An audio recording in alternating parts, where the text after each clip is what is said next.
My name is Jennifer and welcome to my channel. If you're new, please like and subscribe. During this tutorial series, I decided that I really don't want to put together another leaf tutorial because it's just like repeat and repeat and repeat. So I'm going to do something different this time. This time I decided to put the rest of the leaves on and show you what they look like completely on. And I do have a few tips that I would like to show you, and mostly from the chart. But first let me show you what the wreath looks like currently.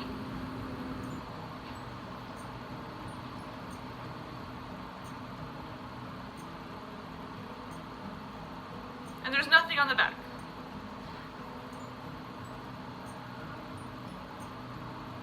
Okay, so that's what your wreath should look like when you're all done with the leaves portion. So there are a couple of things in the instructions that I want to point out. First of all, there is this leaf right here. Okay, so here's what the chart looks like. I'm going to fold it in half just for, so I can hold it better. And right behind, there's a specific leaf that I had a little bit of a hard time because the instructions aren't very clear. So if you actually go right here, here's the owl, number 18. There is a tiny little leaf, a little thing of a leaf, and that's all it gives you. So there's not much to go on. And on the chart it says, leaf 18, right here, has a little note right here. And the note says, use gold floss and the outline stitch for the veins. That's all it tells you. Okay, so I guessed it was this leaf because it was the hardest to find and it kind of matched the shape. And on here it says that it has to have gold thread for the outline stitch. So that's what I did. They just probably assumed that because the other gold had gold on it that you just copy that, but not everybody is that way. Sometimes you need to have things spelled out for you. Sometimes I need to have things spelled out for me. So that was one problem that I found. I also want to mention real quick that I've noticed this leaf in particular doesn't quite match the other gold leaves.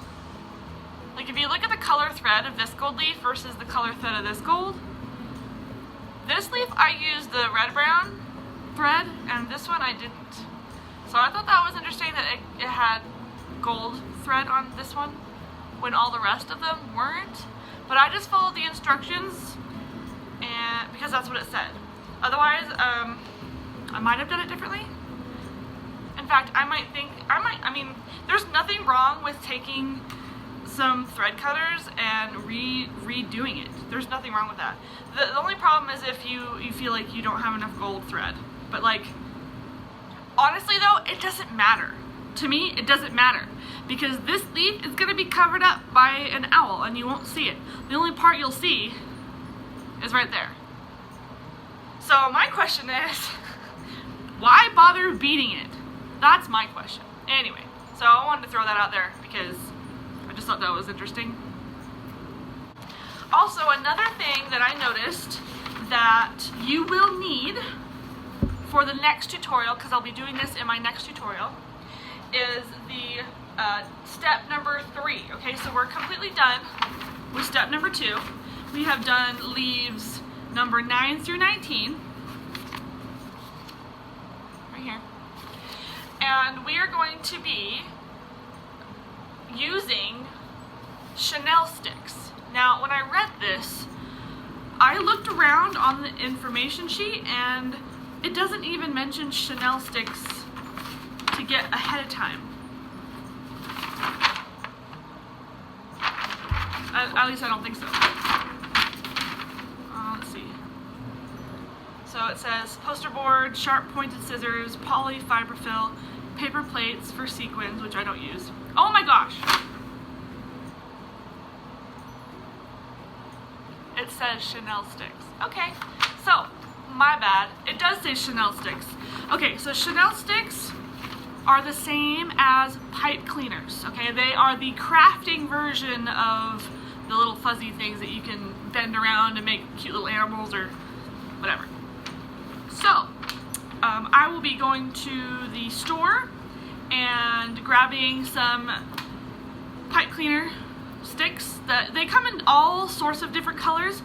The reason I'm going to stick with kind of a neutral, I'm going to either go with a white or maybe some type of natural color, is because they're going to go in the stick right here. Now, I don't want anything bright, you know. I'd rather have something that kind of blends in a little bit, maybe even a brown, like a light brown, or a white. Even a white's always good because it blends in with the polyfiber fill. So you're gonna need some Chanel sticks because I can't read. So yeah, it does say Chanel sticks. My bad. Anyway, so those are the couple of things that I ran into for the rest of the leaves. If you have any questions about the remaining leaves, please look in my previous tutorials that I will link down below. You can also comment down below with any questions that you have about completing all the rest of the leaves. If you've watched my tutorial so far, it's pretty simple. Cut them out, stitch them, beat them. Pretty simple. And then put them on the wreath. So that's where I am right now. And in my next tutorial, we'll be working on the next steps. And what are the next steps? Hold on. Next steps. Okay, so we'll be working on the stem, the front of the stem and the back of the stem. And we're gonna start working on owls. I'm so excited. I cannot wait to put these cute little owls together. Ah. So we're gonna be putting those together. And so look out for my next tutorial on starting with the owls. Yay. I'm looking forward to that, and I hope you guys are too. I'm sitting in my dining room. The kids are outside playing with Daddy, and I'm eating a bowl of ice cream. Yum. Probably one of my favorite ice creams. It's the peanut butter chocolate ice cream. Oh, so good. Question of the day: what is your favorite type of ice cream? Leave it down in the comment section below.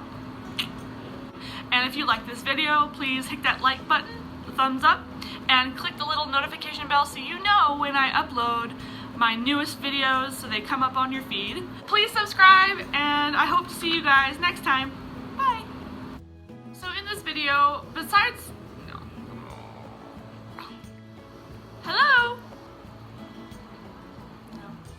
So far I've done all my tutorial videos, the front of... This time, and I blanked. My ice cream's melting. No! Shoot.